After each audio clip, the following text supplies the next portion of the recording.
Happy Wednesday, everybody. Welcome to another episode of China Update, where I provide you with the most up-to-date political, economic, and geostrategic analysis on the world's number 2 economy. My name is Tony. We have a big episode today. There is so much to cover. We are certainly living in very interesting times. Let's jump in. And first up, China has issued a multi-pronged response to the latest round of US tariffs, which we discussed yesterday, enacting both economic and regulatory countermeasures. These actions include additional tariffs on select US agricultural products, restrictions on specific American companies, and trade remedy investigations, all while maintaining room for further escalation if necessary. Let's move through each of these. China has imposed additional 10 to 15% tariffs on 8 categories of US agricultural products, including soybeans, beef, and corn. While China remains a significant market for US agricultural exports, these new tariffs follow a longer trend of reducing reliance on American suppliers.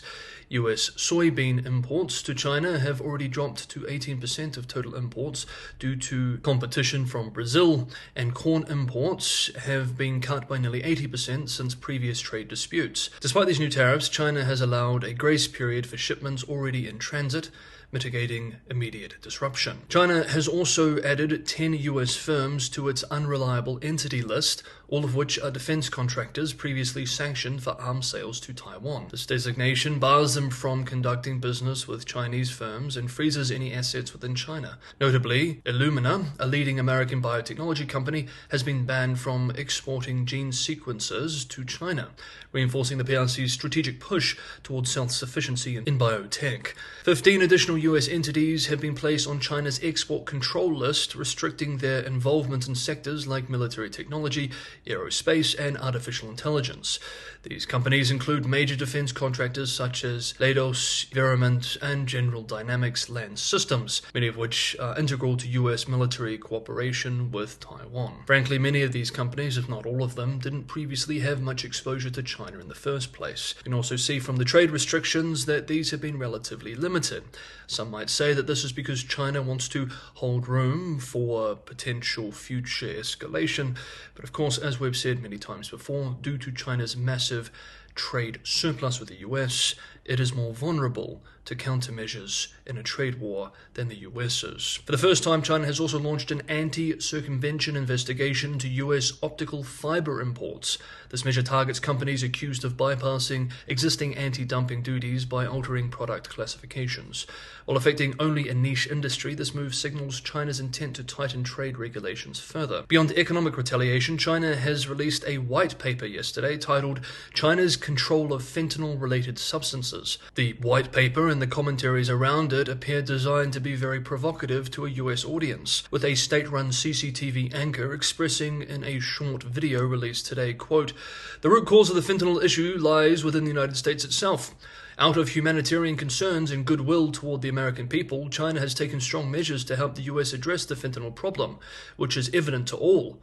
However, instead of showing appreciation, the US has applied pressure and engaged in blackmail, repaying kindness with hostility and making repeated mistakes.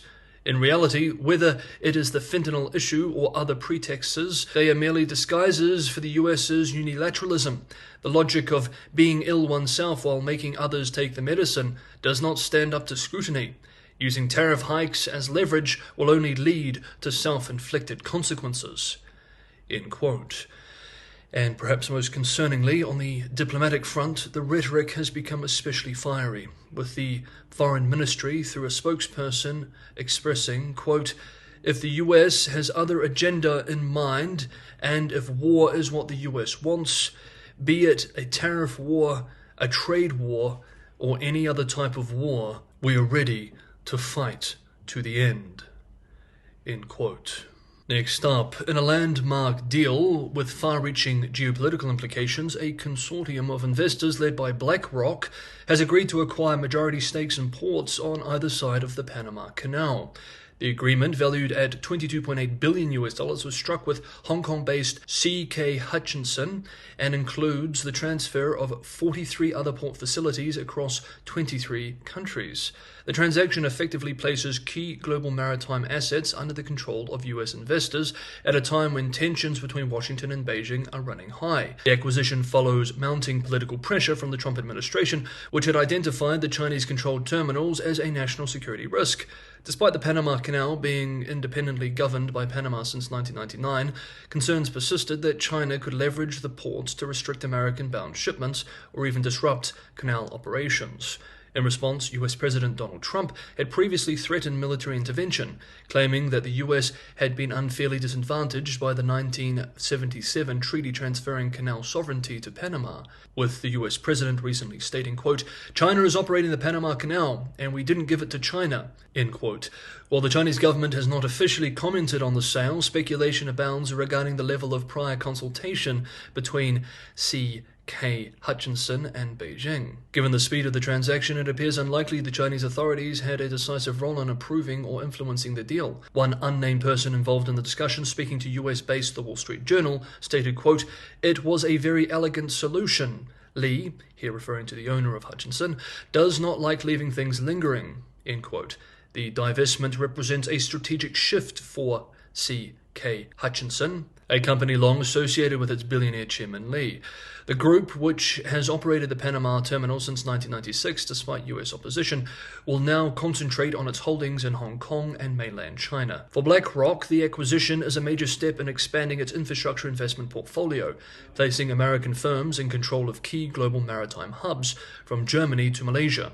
In addition to addressing US security concerns, the move signals Washington's growing influence over international trade routes at a time when China has aggressively expanded its Belt and Road Initiative. One unnamed source, speaking to US-based The New York Times, confirmed that, quote, "BlackRock has briefed the Trump administration and Congress on the deal," end quote, underscoring the close alignment with US interests.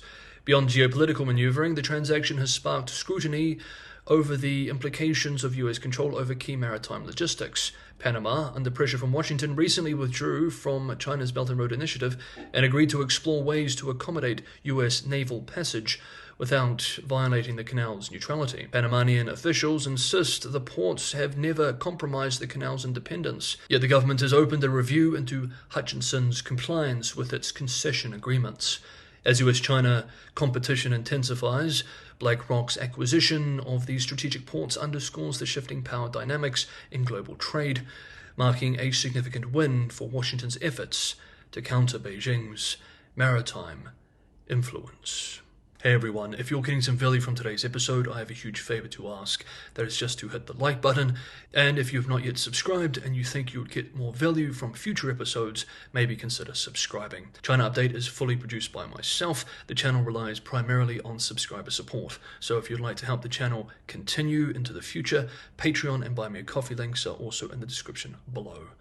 Thank you so much, everybody, for the ongoing support. And finally for today, we do a deep dive into China's AI ambitions. In the weeks following the Lunar New Year, Hangzhou-based DeepSeek has shaken up the technology industry at home and abroad, igniting fierce competition in artificial intelligence. In the weeks since its release, Alibaba, ByteDance, the parent company of TikTok, and Baidu, China's version of Google Search, have entered the race. Last week, Alibaba announced a 380 billion yuan, $52 billion investment over 3 years in AI and cloud infrastructure, more than its total capital expenditure in the previous decade. DeepSeek's open-source framework has lowered many entry barriers for small businesses too, allowing enterprises and government agencies to integrate AI without massive data center investments. China's AI boom has also impacted financial markets. Global investors, once hesitant about China's technology sector, are now reassessing its potential.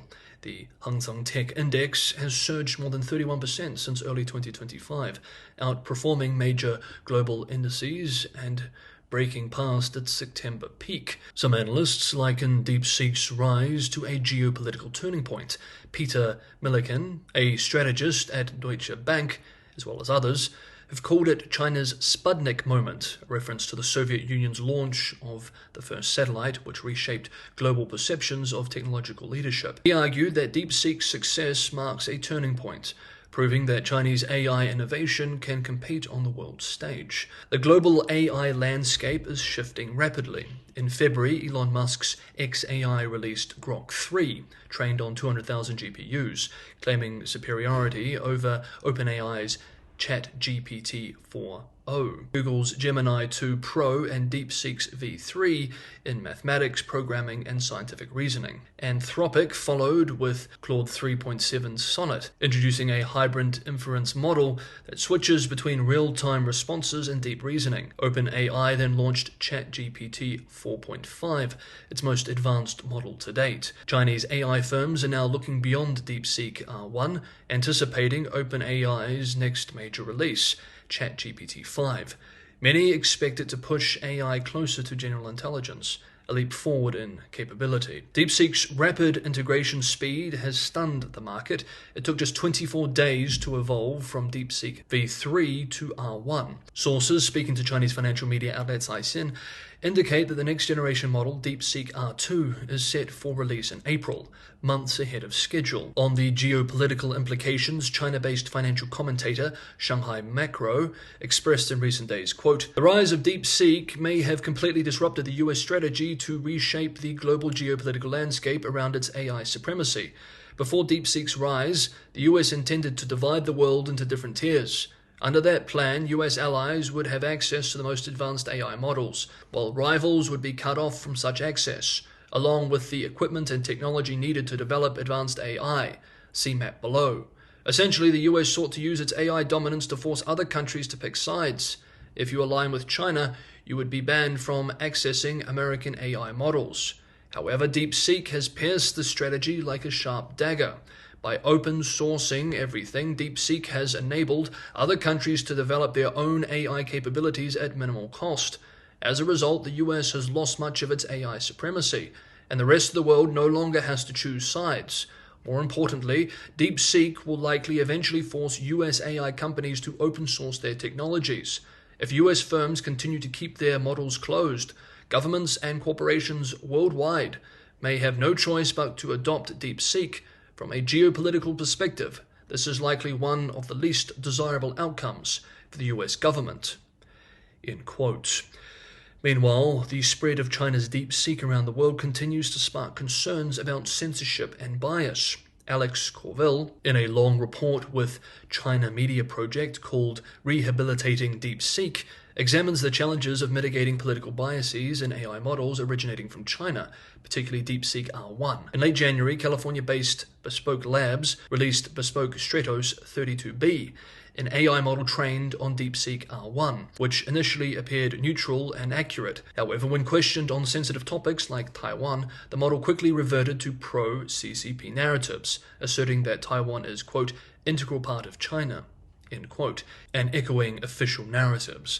DeepSeek's global popularity has led to its deployment by various companies, some of which have attempted to retrain the model to reduce its pro-party stance.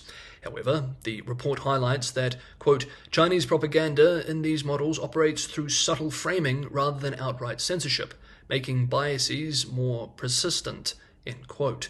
The failure of Bespoke Stratos 32B to fully eliminate these biases illustrates how deeply embedded they are. Even more concerning, some companies are not even attempting to remove political biases, arguing that the responsibility lies with the developers. This raises broader concerns about AI-driven information flows and the potential spread of state-sponsored narratives worldwide. DeepSeek's success has set off a race among Chinese companies to expand their AI infrastructure. Tencent, ByteDance, and Alibaba are aggressively acquiring GPUs to meet demand. The US policy around chip export restrictions will be a critical factor in all of this.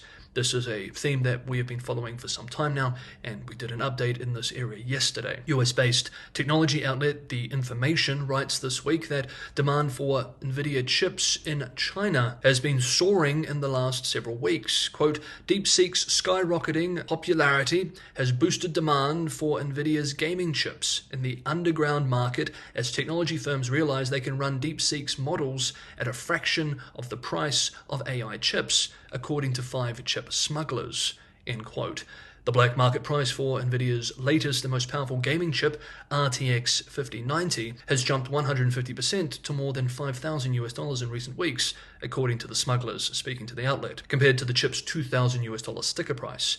Even at $5,000 a piece, the price is a sixth of the normal black market price for one of Nvidia's most popular AI chips currently in use, the H100. Quote, "It is unclear whether Nvidia's management is aware that its gaming chips are increasingly used as AI reasoning chips in China, but some of its employees in China certainly are.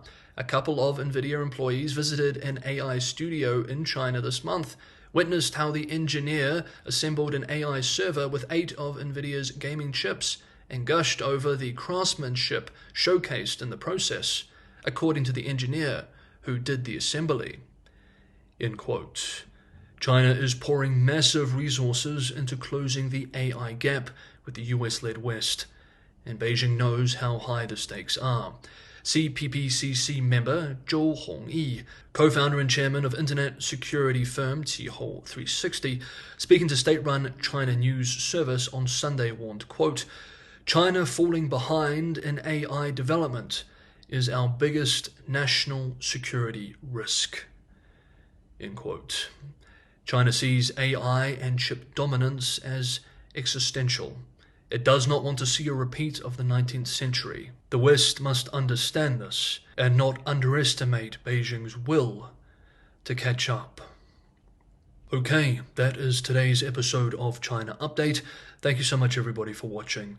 Have a good Wednesday, and I will see you all tomorrow.